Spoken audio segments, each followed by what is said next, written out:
Hello, in this assessment I'm going to teach myself some German. I'm going to try and say, "Welcome class, how are we all?" Let's see how I do. My first step in this journey is to use a translation website, DeepL, to get a more accurate translation. Using this site as my more knowledgeable other to help get a translation.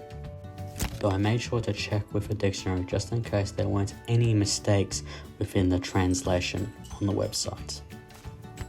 Once the translation was done, I moved on to practicing the phrase, which I thought would be difficult, but with a few listens I was able to get the basics down a lot faster than I expected, due to my previous experience with the language.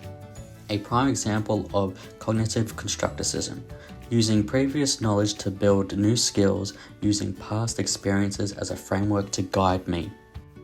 Though while I picked it up, as soon as I went away from listening to just speaking, I found it difficult to get through the whole phrase without slipping up.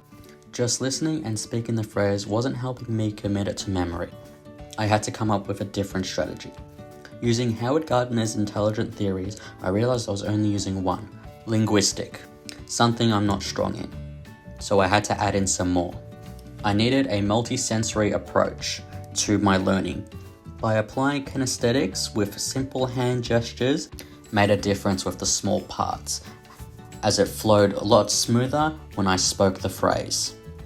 But I needed to make sure I was pronouncing the words correctly, as a computer can't tell me that. So using Vygotsky's theories of a more knowledgeable other again, I made a call to my sister, who lives in Germany, as my more knowledgeable other, only to find out I wasn't fully correct to begin with. While the translation was correct word for word, the Germans wouldn't use we, uns, but instead you, euch, as it is more formal. So I had to go back and fix that. But with my sister's help, I was able to get the pronunciation down right. Willkommen Klasse, wie geht es euch allen? It's Vygotsky's belief that the learning process's central principle is supporting a learner through the zone of proximal developments, through social interactions with more knowledgeable others, whether they be adults or peers, to help form scaffolding as a guide for learners over the zone, which enables them to reach further than they could independently. In conclusion, I should have started with a more knowledgeable other that knew the language, as grammar is tricky to translate correctly.